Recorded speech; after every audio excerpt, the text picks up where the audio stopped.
आप सबको महर नूर novels channel पर खुशामदीद कहते हैं। हमारा नावल कैसा लगा अपनी राय का इजहार कमेंट सेक्शन में देना मत भूलें। और ये एआई जनरेटेड आवाज़ है, इसलिए अगर किसी को आवाज़ से मसला हो तो माजरत हूँ ही। शुक्रिया। नावल वो मासूम सी।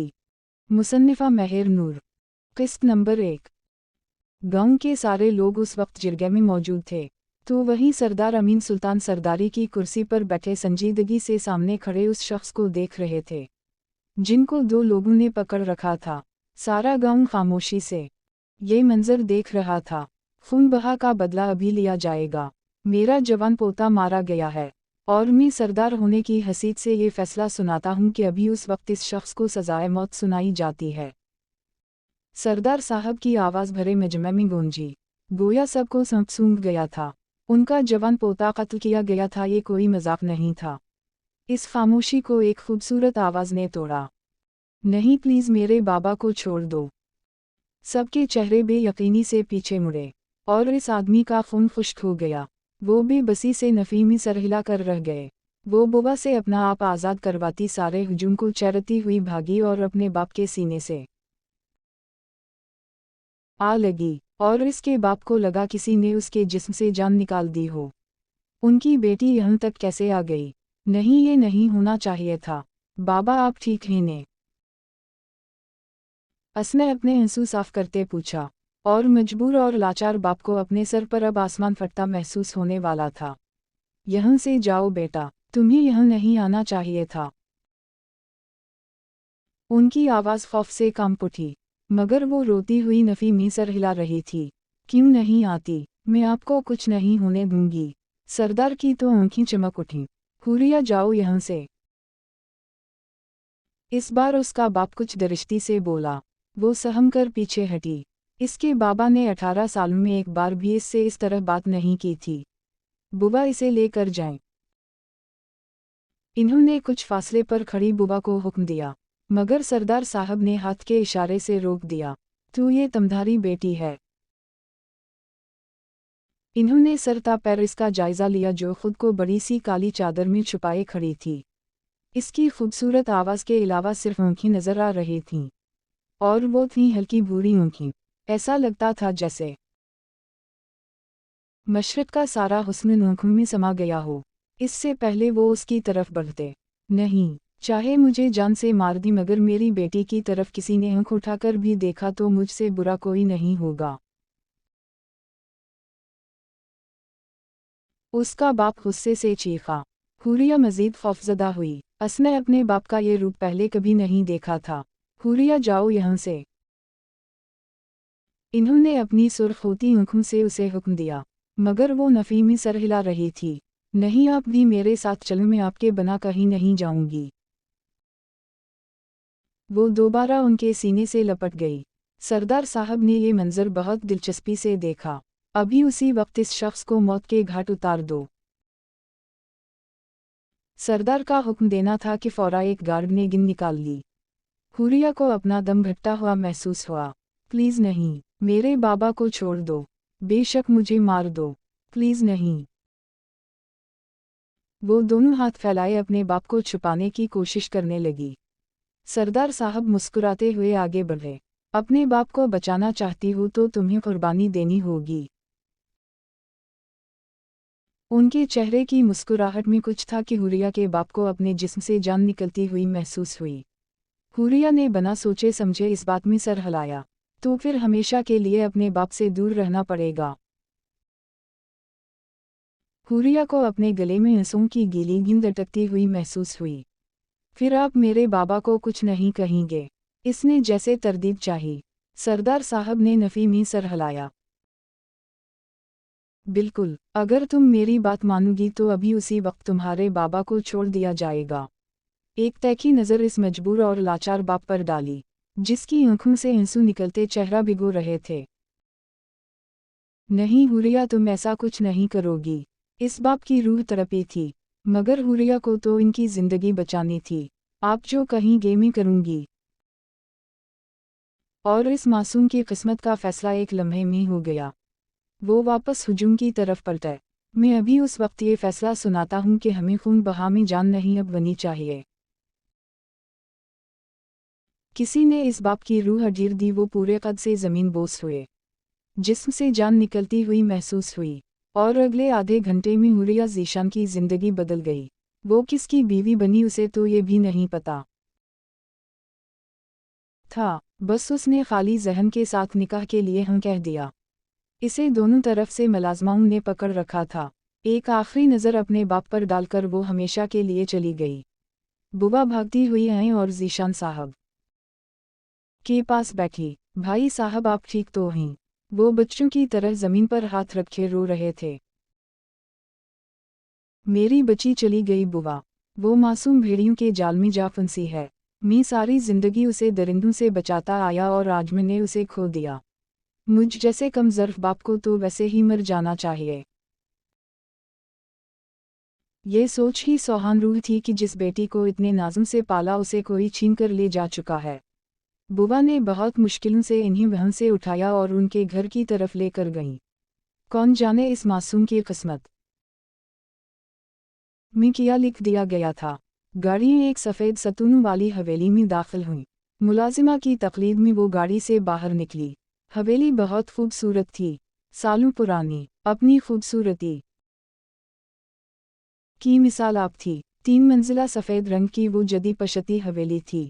एक तरफ गार्डन था तो दूसरी तरफ पोर्च और बाएं तरफ स्विमिंग पूल और जमहाल था। अचानक इसे मुलाजिमा ने बाजू से पकड़ा और घसीटने के अंदाज से इसे लेकर अंदर बढ़ी। हुरिया को अपने बाजू में तकलीफ की लहरें उठती महसूस होने लगीं। अंदर दाखिल होने पर ही बहुत बड़ा हाल था। एक तरफ तख्त था जिस पर कोई बूढ़ी औरत बैठी थी, दूसरी तरफ 2 जवान लड़कियां बैठी थीं। नौकरानी ने हुरिया को इस बूढ़ी औरत के कदमों में लाकर धक्का देने के अंदाज से फेंका। बीबी जी, ये कातिल की बेटी है, बनी होकर इस हवेली में आई है। वो उनके कदमों में गिर गई। नौकरानी की बात सुनी थी कि वो औरत गुस्से से उठी, हुरिया के बालों को गद्दी से पकड़ा और इसके चेहरे पर थप्पड़ों की बरसात कर दी। वो मासूम तो उन सब के लिए तैयार ही नहीं थी। उसके बाप ने आज तक इस पर हाथ उठाना तो दूर, कभी ऊंची आवाज़ नहीं किसी थी। इसका सारा चेहरा थप्पड़ों से लाल हो गया, शायद होंठ का किनारा भी फट गया था। सफ़ेद दूधिया गाल सुर्ख हो गए। वो उसे पे दर पे थप्पड़ मार रही थी कि वो अपना बचाव तक नहीं कर पा रही थी। मेरे जवान बेटे को मुझसे छीन लिया। तेरे कातिल बाप के हाथ नहीं कांपे। वो वहशत ज़दा चीखें। हुरिया का चेहरा आंसू से भीग गया। जब उनके हाथ थक गए तो इन्होंने उसे मक्के मारने शुरू कर दिए। वो नहीं जानती कि जिस्म के किस किस हिस्से में दर्द उठी, मगर वो ज़मीन पर गिरी थी। और अब एक दूसरी लड़की इसके पीठ और जिस्म पर अपने पाँव से ठोकर मार रही थी। मुझे बेवाह कर दिया, मेरी बच्चे को यतीम कर दिया। तुझे क्या लगा था यहाँ सुकून से रहेगी? मैं तेरा जीना हराम कर दूंगी। वो तो पागलों की तरह चीखी। हुरिया के सर के बाल पकड़कर उसने इतनी जोर से खींचे कि उसे गुमान होने लगा शायद सारे बाल जड़ से उखड़ जाएंगे। वो इस पर भी बस नहीं हुई। इसके सर को ज़मीन पर दे मारा। सर से खून की एक तेज़ धार निकली और इसके बाद किया हुआ हुरिया को कुछ याद नहीं, क्योंकि वो होश वाओ हवास से बेगाना हो गई। अलिक्सिन ये रात के किसी खा होश आया। वो अपना दिखता सर और ज़ख्मी वजूद लेकर उठकर बैठी तो देखा आसपास शायद वो कोई स्टोर रूम था। वहाँ काठ कबार का पुराना सामान पड़ा हुआ था। ज़मीन पर सिर्फ एक चादर बिछी हुई थी और इसके ऊपर वो ज़ख्मी लेटी थी। उसने अपने सर को हाथ लगाया, शायद किसी ने आड़ी तिरछी पिटी की थी। इसे आर्जी सी तबई इमदाद दी गई थी। शायद वो लोग उसे जिंदा रखना चाहते थे, इसलिए उसके ज़ख्म कौर कर दिए। ऐसे अपने जिस्म का एक एक हिस्सा दर्द में चूर महसूस हो रहा था। जिस्म से जान निकल रही थी। उसने दोनों हाथ चेहरे पर रखकर चेहरे को छूकर देखा। दोनों गाल सोजिश का शिकार हो गए थे। अपने चेहरे पर हाथ रखे फूट फूट कर रो पड़ी। इसकी घटी घटी सस्कियां इस बंद कमरे में गूंजने लगी। उसके बाप ने उसे किसी शहजादी की तरह पाला था, और इन लोगों ने कैसा जानवरों की तरह सलूक किया। इसे यकीन नहीं हो रहा था, यहाँ इतने जाहिल लोग रहते हैं। वो तो यहाँ कैद हो चुकी थी। उसे अपने बाबा की याद आने लगी।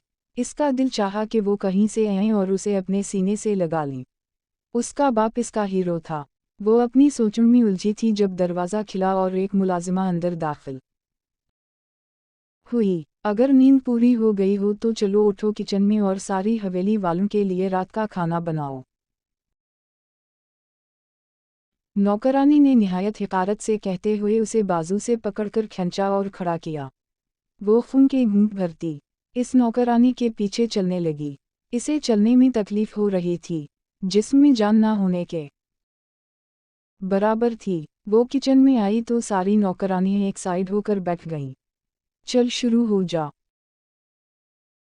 वो शायद तमाम मुलाजिमीन की हेड थी, जो इसे हुक्म सुना रही थी।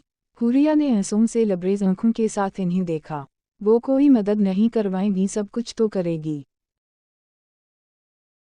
वो तनक कर बोली। हुरिया को अपना सांस घटता हुआ महसूस हो रहा था। अपने इंसो काबू करने की कोशिश करते हुए वो अपने बेजान हाथों से काम करने लगी। इसे कहाँ इतने काम आते थे, लेकिन उन लोगों के तेवर बता रहे थे अगर वो मना करती तो शायद ये उसे जान से ही मार देते, जबकि वो तो जिंदा रहना चाहती थी अपने बाबा से दोबारा मिलने के लिए। इसकी जिंदगी सिर्फ उसके बाप से शुरू होकर उसके बाप पर ही ख़त्म हो जाती थी। काम करते हुए 2 बार इसका हाथ छड़ी से कटा और ना जाने कितनी ही बार इसका हाथ जला, मगर वो अपनी ससकियों काबू करती सारा काम कर रही थी। एक बूढ़ी मुलाजिमा हवेली की बहू पर हुक्म चला रही थी, क्योंकि वो वनी में आई लड़की थी। ना जाने कितने दिख दर्द इसकी किस्मत में आने थे। सीन अलिफ रे अलिफ काम ख़त्म किए शायद वो रात के 12 बजे वापस उसी कमरे में आई, खाली पीठ दर्द से कराहता जिस्म और सख्त ज़मीन। शायद आज इसकी आजमाइश की रात थी। वो बेआवाज़ आंसू बहाती सोने की कोशिश करने लगी। शायद वो सारी ज़िंदगी इतना ना रोई हो जितना उस वक्त रो रही थी। रोते हुए कब नींद आई उसे कुछ खबर नहीं। सुबह के 5 बजे इस मुलाजिमा ने इसका कंधा पकड़कर उसे बिठा दिया। वो हड़बड़ा गई। जल्दी से किचन में पहुंच, सारी हवेली वालों के लिए नाश्ता बनाना है। नौकरानी ये हुक्म सुनाकर चली गई। वो अपने इंसो काबू करती अपने दर्द से अकड़ते जिस्म के साथ उठी और किचन में चली गई। दिन के 10 बजे शायद उसे नौकरानियों का बचा हुआ खाना मिला था। वो बना चुन किए खा गई। वो सब कुछ भूल गई कि वो कौन थी। बस उस वक्त वो खुद को एक कैदी समझ रही थी, और जेल में कैदियों के लिए मनवाओ सिल्वी तो उतरता नहीं। उसके साथ इस हवेली में जानवरों से भी बदतर सलूक होने लगा। सारा दिन वो नौकरों से ज्यादा हवेली के सारे काम करती और वो बूढ़ी अम्मा और दोनों जवान लड़कियां जब दिल चाहता इसे मारकर अपने दिल की सारी भड़ास निकाल लेती। उसे इस हवेली में आए अब 7 दिन हो गए थे, और उन दोनों में उसके जिस्म में इतने निशान पड़ गए थे कि शायद अब सारी जिंदगी ना जाते। इसे मुलाजिमा की उतरन दी गई थी पहनने के लिए। एक वक्त था जब इसका बाप इसके लिए खूबसूरत कपड़े लाता था, और आज वो मासूम एक मुलाजिमा की उतरन पहन रही थी। वाओ है डेरे पर बैठा हुआ था। चेहरा हद से ज्यादा संजीदा था। इसे समझ नहीं आ रही थी कि क्या सोचकर दादा जान ने इसका निकाह किसी भी लड़की से करवा दिया, जबकि वो तो किसी और से मोहब्बत करता था। कुछ माह पहले ही वो किसी काम से एक गर्ल्स कॉलेज गया था। वहाँ उसने पहली बार इस खूबसूरत लड़की को देखा था। सफ़ेद दूधिया चेहरा, खूबसूरत बूरी आँखें, और इन पर गिरी पलकों की झालर। मशरक़ का सारा हुस्न एक तरफ और इस लड़की की बूरी आँखें एक तरफ। गुलाबी गाल, सुर्ख होंठ और छोटी सी नाक। वो बहुत खूबसूरत लड़की थी। वह बस इसकी एक झलक ही देख पाया था। ना वो इसका नाम जानता था ना पता। बस इस एक झलक ने दिल में जगह बना ली। दूसरी बार वो उसे सड़क पार करती नजर आई थी। इसने सोच लिया था वो शादी सिर्फ उसी से करेगा। वो लड़की दिन बदन शहरियर सुल्तान का इश्क बनती जा रही थी। दादा जान ने उसे 1 हफ्ते पहले इमरजेंसी में कॉल करके जिरगे में बुलाया और बस अपना फैसला सुना दिया। ये आप क्या कह रहे हैं दादा जान? मैं ये निकाह नहीं करूँगा। निकाह कोई मजाक नहीं है, 2 जिंदगियों का सवाल है। और वैसे भी मैं किसी और को पसंद करता हूँ, उसी से शादी करूँगा। इसने तो साफ इनकार कर दिया था, मगर दादा जान को तो हर हाल में इस लड़की को वनी में लाना था। ठीक है, बस तुम सिर्फ निकाह कर लो, मैं तुमसे वादा करता हूँ तुम जिससे चाहोगे मैं इससे शादी करवाऊंगा, मगर इस लड़की से सिर्फ निकाह कर लो, बेशक उसे देखना भी मत। वो दादा जान की बातों पर ईमान लाता कुछ पल के लिए अपना दिमाग और अकल खो गया और निकाह कर लिया। मगर अब निकाह करने के बाद उसे एहसास हो रहा था इसने किया किसी लड़की की सारी जिंदगी तबाह कर दी। एक नस्वानी वजूद उसके नाम से मंसूब हो गई थी और पिछले पूरे एक हफ्ते से डेरे में रुका हुआ था, हिम्मत नहीं थी हवेली जाने की। ठीक है, उसे किसी से मोहब्बत थी, मगर उन सब इस लड़की का कसूर थोड़ी ना है जो उसके निकाह में थी। उसके दिल में अजीब सा दर्द उठ रहा था। बहुत हिम्मत करके उसने फैसला किया और खुद को इस लड़की के रूबरू लाने के लिए वो डेरे से निकला और गाड़ी को हवेली की जानिब मोड़ा। वाओ है। किचन में काम कर रही थी जब किचन में सोनिया दाखिल हुई और अपने हाथ में मौजूद कप को शेल्फ पर पटका। ये चाहे पानी की तरह ठंडी है, इसे गर्म करो। गुस्से से ऊंचे लहजे में उसे हुक्म दिया। हुरिया ने फौरा वो कप पकड़ा और उसे ओवन में रखने लगी। ओह हेलो, आग पर गर्म करो। इसका लहजा नफरत से भरा हुआ था। हुरिया ने चौल्हा जलाया और चाय केटली में डालकर गर्म की और कप उसकी तरफ बढ़ा दिया। इसने शैतानी मुस्कुराहट के साथ वो कप पकड़ा, फिर हुरिया की कलाई अपने हाथ में जकड़ी और वो गर्म चाय इसके हाथ पर गिरा दिए। हुरिया की चीखें निकल गईं। मुझे चाय कुछ खास गर्म नहीं लग रही थी, इसलिए सोचा कि चेक कर लूं। शैतानी मुस्कुराहट के साथ कहते उसने कप वापस शेल्फ पर रखा। हुरिया दर्द से ससकती हुई अपना हाथ रगड़ने लगी। इसे रलाकर जैसे मजा आया था। नई चाय बना कर दो, इसने दोबारा हुक्म दिया, मगर हुरिया मुसलसल अपना हाथ मसल रही थी। तुम्हें सुनाई नहीं दे रहा, बहरी हो क्या? वो गुस्से से गरजी। हुरिया ने बेबसी से उसे देखा। मेरा हाथ दर्द कर रहा है और एक हफ्ते बाद अपनी तकलीफ किसी को बता रही थी, मगर शायद जानती नहीं थी कि सामने वाली तो पत्थर दिल है। अच्छा, तुम्हारा हाथ दर्द कर रहा है? वक्फताम निहायत हिकारत से कहते हुए आगे बढ़ी और हुरी का दूसरा हाथ पकड़कर गरम केटली पर रख दिया। एक बार फिर हुरिया की चीखें निकल गईं। उसे अपने जिस्म से जान निकलती हुई महसूस होने लगी। दोनों हाथ आग में जले थे। उसे अपने हाथ अंगारा होते महसूस हुए। इसने हुरी को बालों से पकड़ा। शेफू तड़पू ससकू, तुम्हारी चीखें मुझे सुकून दे रही हैं। मुझसे मेरे शहरियर को छीना है ना, अब देखो तुम्हारा क्या हाल करती हो। इसे बालों से पकड़कर बाहर लाई। हुरिया ने बहुत हिम्मत करते खुद को छुड़वाने की कोशिश की। उसने गुस्से से हुरिया का सर दीवार में दे मारा। इस मासूम की चीखें एक बार फिर निकली थीं। सर से खून का फवारा उबलता हुआ बाहर निकला। सोनिया, शहरियर सुल्तान की दाढ़ ने हवेली के दरवाज़े दीवार हिला दिए। वो भी यकीनी और गुस्से से चीखा था। कुछ पल के लिए तो सोनिया के हवास भी साकत हुए। वो भागता हुआ आगे बढ़ा और हुरिया के बेजान जिस्म को पकड़ा। वो इसकी बाहों में ही बेहोश हो गई। इसके सर से खून निकलकर बहने लगा और जैसे ही शहरियर खान की नज़र हुरिया के चेहरे पर गई, इसके सर पर ज़मीन व आसमान घूमने लगे। वो फतर होती निगाहों से इस लड़की को अपनी ही हवेली में दिखता रह गया। ये लड़की तो वही थी जिसे शहरियर सुल्तान शहर के कोने कोने में ढूंढ रहा था। इसे जैसे यकीन ही ना आया। अपनी मोहब्बत को आंखों के सामने देखकर वो सुन रह गया। फिर बहुत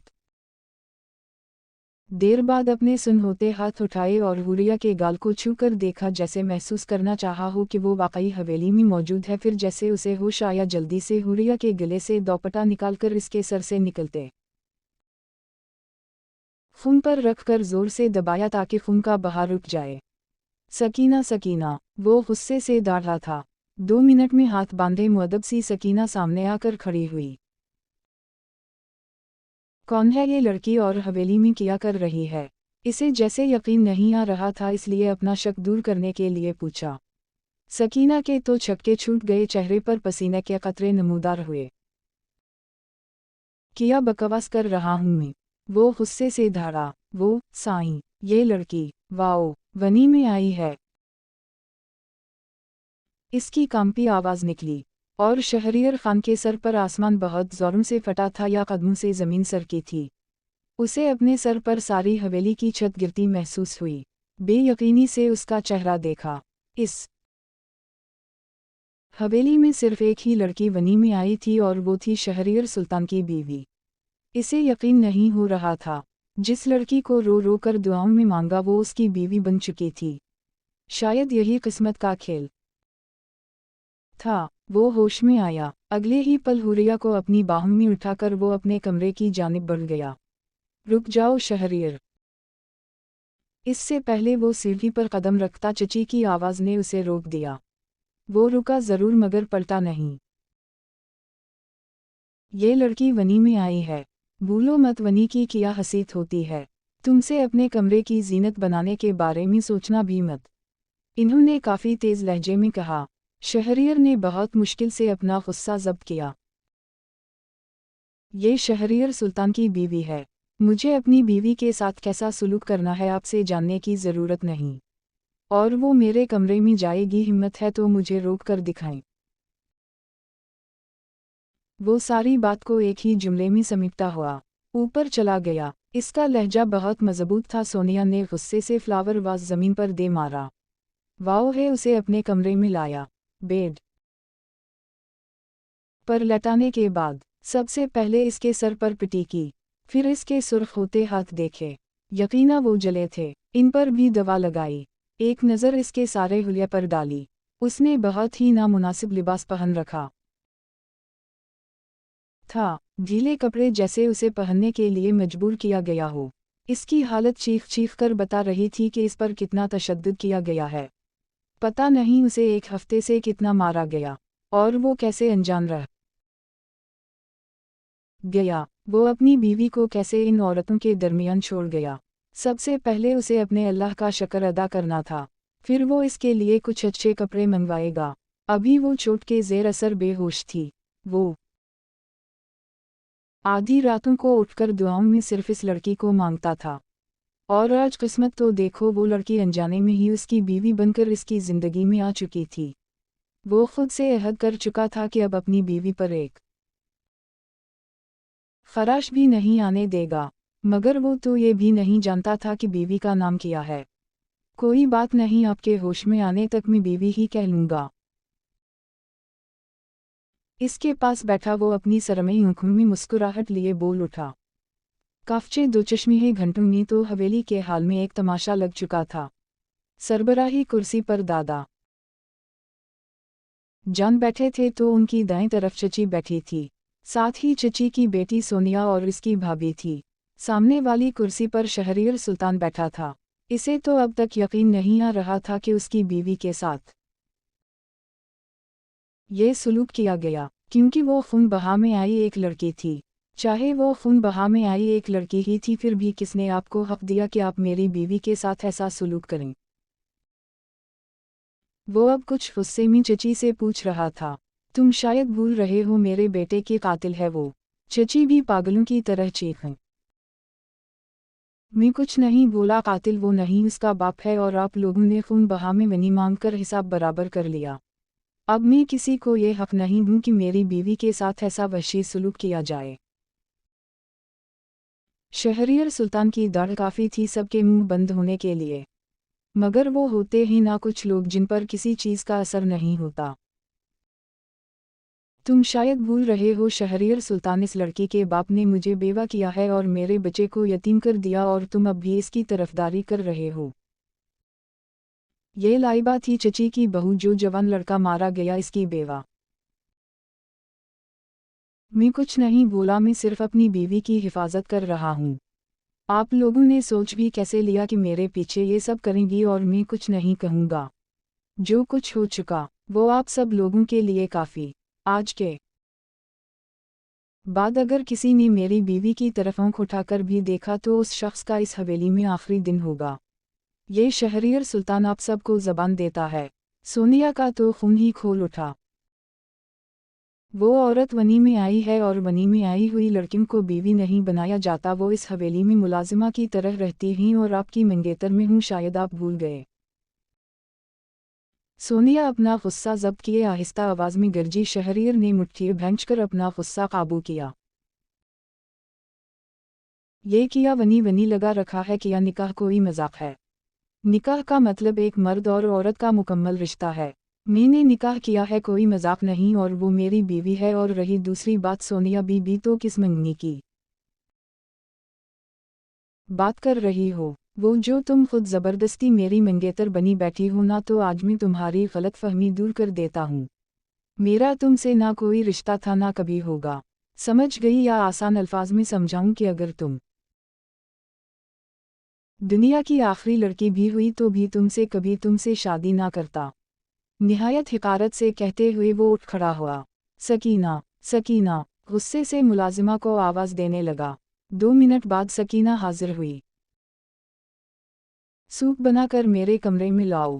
इसे हुक्म सुनाता वो उठा और ऊपर अपने कमरे की जानिब बढ़ गया। पीछे सोनिया अपने हिंसों काबू करती रह गई। दादा जान, आप देख रहे हैं ये सब? दादाजान ने हाथ के इशारे से उसे खामोश करवा दिया। जवान खून है, कुछ दिन ऐश करने दो। हवेली की बहू तुम ही बनोगी। सोनिया की आंखों की चमक वापस आ गई। ये सुल्तानों की हवेली थी। अमीन सुल्तान के 2 बेटे थे, एक वहाज सुल्तान, दूसरा मिन्हाज सुल्तान। वहाज सुल्तान की बीवी राबिया बेगम, उनके 2 बेटे और एक बेटी थी। सब से बड़ा 25 साला शहरीर सुल्तान। इससे छोटा 23 साला वलीद सुल्तान और 22 साला बेटी नमरा सुल्तान थी। मिन्हाज सुल्तान की बीवी रज़िया, उनके 2 बच्चे थे, बड़ा 26 साला सईद सुल्तान और 23 साला बेटी सोनिया सुल्तान। सईद सुल्तान के कत्ल की वजह से हुरिया उस वक्त हवेली में बनी होकर आई थी। वाओ है, वापस कमरे में आया तो देखा हुरिया अब तक शायद बेहोश ही थी। सबसे पहले उसने अपना मोबाइल पकड़ा और इसके लिए चंद ऑनलाइन कपड़े मंगवाने लगा जो उसे अच्छे लगे। वो अक्सर नम्रा के लिए मंगवाता था, इसलिए उसे कुछ तजुर्बा था। ये लड़की तो नम्रा से भी छोटी नजर आ रही थी। वो जैसे ही पलटा तो देखा इसका वजूद हरकत में आ रहा था। वो फौरा बेड पर आकर बैठा। इसके हाथ हिल रही थे, शायद वो होश में आ रही थी। इसने अपने हाथ हिलाना चाहे जब सारे जिस्मी दर्द की वजह से तकलीफ उठी और इसके होंठों से एक ससकी निकली थी। शहरियर की सरमई आंखें तकलीफ की ज़ियादती से सुर्ख होने लगीं।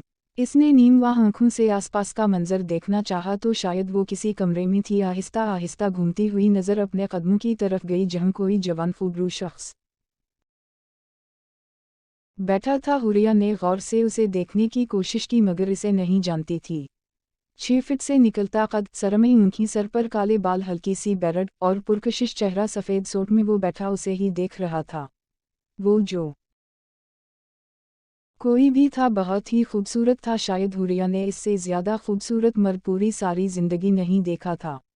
मगर अचानक उसे एहसास हुआ वो कहाँ है और ये मर्द कौन है। वो फौरा खौफजदा होती हुई उठकर बैठने की कोशिश करने लगी। शहरियर फौरा आगे बढ़ा। आराम से किया, कर रही ही दर्द होगा। इसे नरमी से टोकते हुए उसने कंधों से पकड़ा और निहायत नरमी से उसे कुछ ऊपर किए बिठाया। इसकी कमर के पीछे तकिया सीट किया ताकि वो टेक लगाकर आसानी से बैठ जाए। जबकि हुरिया तो बेयकीनी से इस मेहरबान शख्स को देखकर रह गई। वो बिल्कुल इसके बाबा की तरह इसकी केयर कर रहा था। मैं कहाँ हूँ? बहुत देर बाद उसे याद आया कि वो है कहाँ। इसकी इतनी खूबसूरत आवाज़ सुनकर शहरियर के चेहरे पर मुस्कुराहट बिखर गई। ये आपका कमरा है, इसने नरमी से कहा। जबकि हुरिया तो साकत रह गई। बेयकीनी से सारे कमरे में नज़र घुमाई तो एक दीवार पर उसे उसी शख्स की तस्वीर नज़र आई। ये तो आपका कमरा है, मगर आप कौन हैं और मैं यहाँ क्या कर रही हूँ? उसकी आवाज़ में वाज़ेह खौफ था जो शहरियर साफ महसूस कर सकता था। रेलिकस, डरे नहीं, मैं तो आपका दोस्त हूँ। इसने हुरिया को अपने साथ कम्फर्टेबल करना चाहा। हुरिया मज़ीद खौफज़दा होती, कम्फर्टर को पकड़कर इसमें घुसने की कोशिश करती, सुकड़ सिमट गई। बाबा कहते हैं मर्द और औरत कभी दोस्त नहीं होते। इसकी घटी घटी सी आवाज़ आई। शहरीर तो काफ़ी पल बेयकीनी से उसका चेहरा देखता रह गया। अच्छा, और आपको पता है आप इस हवेली में क्यों हैं? इसकी नरम आवाज़ पर हुरिया ने चेहरा उठाकर उसे देखा। वो सब मेरे बाबा को कातिल कह रहे थे और इन्हीं मारने वाले थे। मुझे अपने बाबा की जान बचानी थी, इसलिए वो लोग मुझे यहाँ ले आए। बाप के जिक्र पर आंसू इसकी आंखों से बहते चेहरा भगोने लगे। शहरियर को हकीकी रंज हुआ। और नाम क्या है आपका? इसे याद आया कि उसे तो नाम भी नहीं मालूम था। हुरिया, हुरिया ज़ीशान। उसका नाम सुनकर ना जाने क्यों इसके चेहरे पर मुस्कुराहट बिखर गई। चेहरे की तरह नाम भी बहुत खूबसूरत था। और आपको पता है आपका निकाह किससे किया गया है? हुरिया का सर नफ़ी में हिला। शहरियर हैरान रह गया। किया मतलब आपने इसे देखा नहीं? हुरी का सर दोबारा नफ़ी में हिला। उसका नाम जानती हैं? तीसरी बार फिर हुरिया का सर नफ़ी में हिला। शहरियर सुल्तान बेयकीनी से उसका चेहरा देखता रह गया। कोई इतना मासूम कैसे हो सकता है?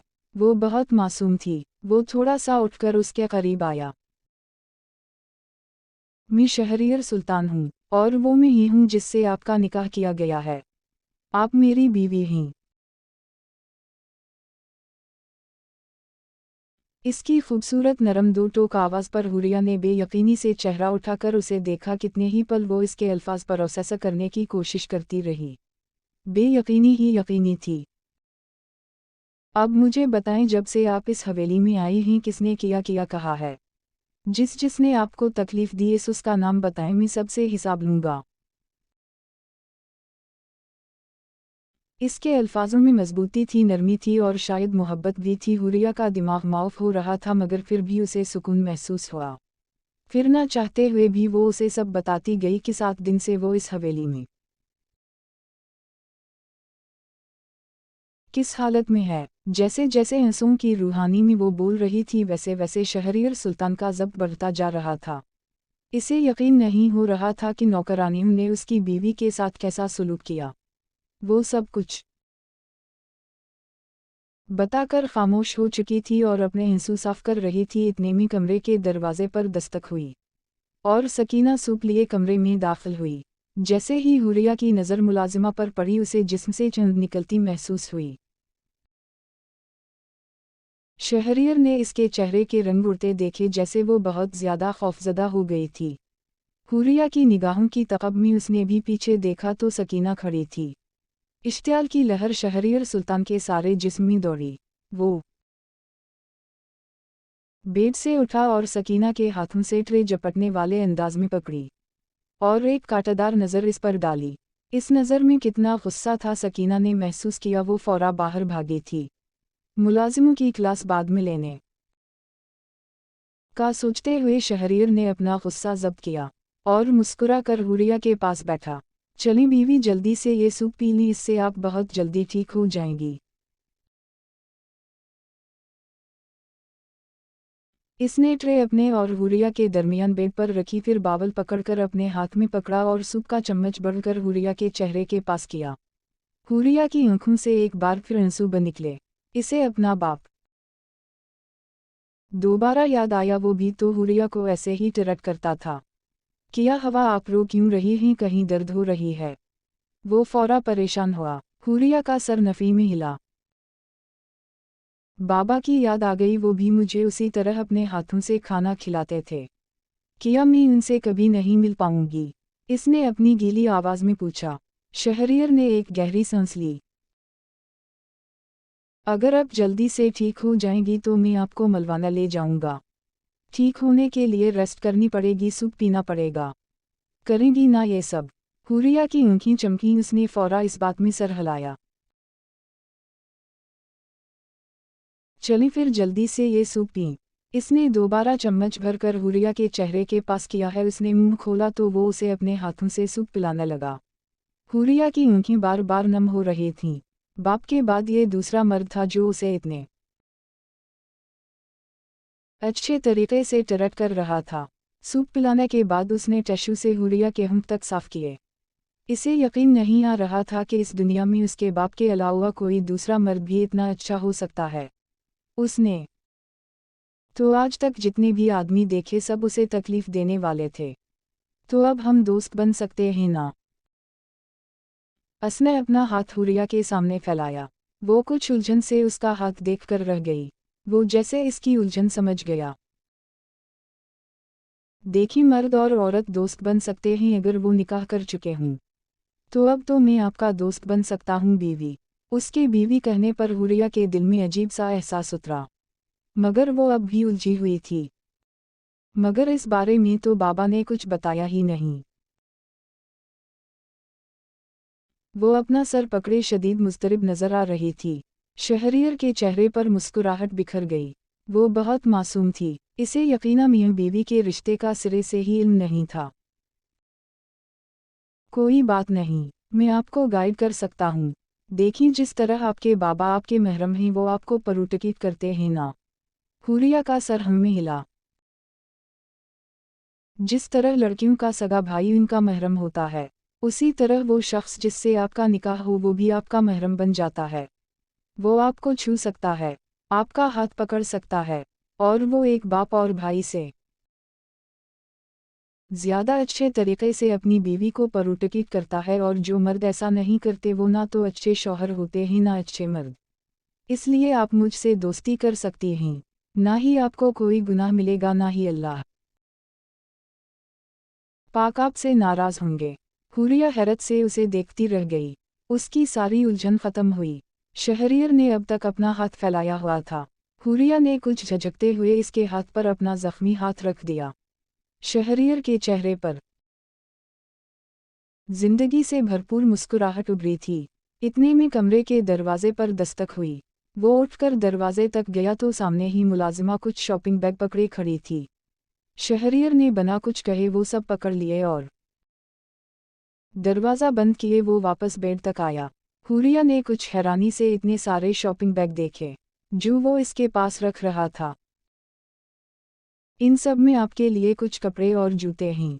फ़िलहाल तो मैंने थोड़ी सी चीज़ें मंगवाए हैं। आपकी चोट ठीक हो जाएगी ना तो फिर हम साथ शॉपिंग करने चलेंगे।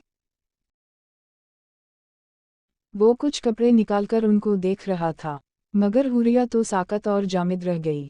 इसे यकीन नहीं आ रहा था कि वो इतने महंगे कपड़े पहनेगी। बेयकीनी ही बेयकीनी थी। इसे तो ये सब ख्वाब लग रहा था। वैसे आपका फेवरेट कलर कौन सा है बीवी? उसकी आवाज़ से हुरिया का सकता टूटा। पर्पल। शहरियर मुस्कुराया। ओके, तो फिर आप अपनी पसंद का कलर पहनेंगी। उसने इन सारे कपड़ों में से एक पर्पल जोड़ा निकाला। ये कपड़े आपके लिए मुनासिब नहीं हैं। उसने हुरिया के बदन पर मौजूद उन गीले और पुराने कपड़ों की तरफ इशारा किया। ये नहीं चेंज कर लें, और अगर आप चाहें तो नीम गर्म पानी से शावर भी ले सकती हैं, इससे अच्छा महसूस होगा। वो ड्रेस वहीं रखता हुआ हुरिया के पास आया जो हैरत से उसे मुंह खोले देख रही थी। आए, मैं आपको वॉशरूम तक छोड़ आता हूँ। इसे सहारा देकर उठाया। हुरिया ने कदम जमीन पर रखे। वो उसे साथ लेता वॉशरूम में आया। फिर इसका ड्रेस लाकर वॉशरूम में हिंग कर दिया। मैं कमरे में ही हूँ। अगर आपको कोई तकलीफ हो, दर्द वगैरह या कोई मसला हो तो मुझे आवाज़ दे लीजिएगा। मैं आ जाऊँगा। दरवाज़ा बंद कर लें बट लॉक मत कीजिएगा, ओके? नरमी से इसे समझाकर वो बाहर निकल गया। हुरिया तो अब तक शल दिमाग के साथ इतना बड़ा वॉशरूम देखकर रह गई। उनका घर तो इतना बड़ा नहीं था जितनी बड़ी ये हवेली थी। वो आधे घंटे बाद शावर लेकर कपड़े चेंज किए वॉशरूम से बाहर निकली। वाकई शावर लेने से उसे ज़हनी और जिस्मानी सुकून मिला था, मगर सारे जिस्म में दर्द उठ रही थी। शहरियर फौरा इसके पास गया और इसका हाथ पकड़कर उसे बेड पर लाकर बिठाया। फिर फर्स्ट एड बॉक्स से पेन कलर निकालकर हुरिया के सामने की। ये खा लें, इससे दर्द ख़त्म हो जाएगी। वो जानता था कि इसके जिस्म के हर हिस्से में दर्द हो रही होगी। वो इसके सामने तो नॉर्मल था, मगर इसकी ये हालत देखकर दिल अंदर ही अंदर खून के आंसू रो रहा था। हुरिया ने खामोशी से पकड़ी और पानी के साथ निगल गई। शहरियर की नज़र उसके सरापा की तरफ उठी।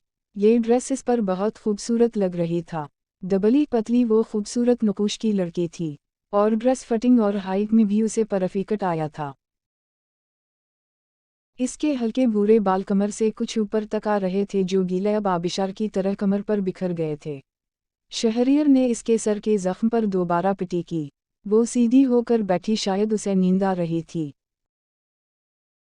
शहरियर ने बिना कुछ कहे कम्फर्टर खोलकर इसके ऊपर दिया और वो वाकई कुछ ही मिनटों में दोबारा सो गई।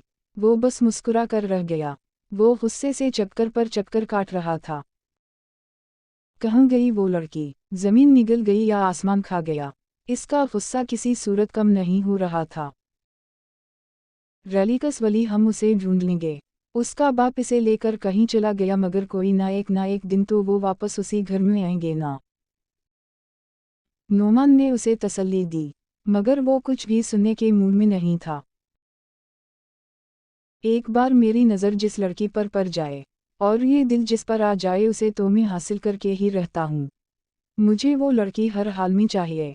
आंखें लाल अंगारा हो रही थीं। यार इतना गुस्सा मत हो, गुस्सा होने से किया होगा। नोमान ने इसके कंधे पर हाथ रखा, मगर उसने फौरा वो हाथ झटक दिया। नहीं, मुझे वो अभी चाहिए। वैसी खूबसूरत लड़की मैंने अपनी सारी जिंदगी नहीं देखी। अच्छा भला हाथ आई थी। मैं इसे अपना बनाने ही वाला था कि उसका बाप दरमियान में आ गया और उसे मेरे शिकंजे से बचाकर ले गया। मगर कसम खाता हूँ, इस लड़की के जिस्म पर मैं इतने जख्म बनाऊंगा कि इसके बाप को पता चल जाएगा कि वली के शिकंजे से उसका शिकार छीनना कितना महंगा पड़ेगा। पहले तो मुझे वो सिर्फ एक रात के लिए चाहिए थी, मगर अब मुझे तब तक सुकून नहीं आएगा जब तक वो लड़की के सर से लेकर पाँव तक मेरी वहशत से सज ना गई। इसकी रूह को अजीर दूंगा। एक बार हाथ आने दे। वो गुस्से से पागलों की तरह चीखा था। इंसान जब दरिंदा बन जाए तो इसकी इंसानियत ख़त्म हो जाती है। कभी दरिंदों को भी रहम करते देखा है, और नोमान उसे इतने गुस्से में देखकर अब अंदर तक लरस गया था और खुदा से इस लड़की की हिफाजत की दुआएं करने लगा। वो जैसा भी था, मगर खुद भी इसकी बहन थी। वो दूसरों की बहन बेटों की इज्जत के साथ खेलने वाले का दोस्त था। अब इसे अपनी दोस्ती पर दिख हो रहा था। वो दोनों इस वक्त एक क्लब में थे। वली वहां से उठा और टेबल तक आकर शराब का ऑर्डर किया और इस हरामजाम को अपने हलक से नीचे उतारता हुआ वो इस एक लड़की के बारे में सोच रहा था जो उसके चुंगल से बचकर निकल गई। आना पर ज़र्ब लगी थी। शिकार हाथ आकर निकल गया। आज तक जिस लड़की पर भी इसका दिल फिसला वो खुद इसके के बिस्तर की जीनत बनी थी, मगर वो एक वाहिद लड़की जो उसे देखना भी गवारा नहीं कर रही थी। सर पर बदले का भूत सवार था। वो मासूम सी लड़की क्या बदले की नज़र हो जाएगी।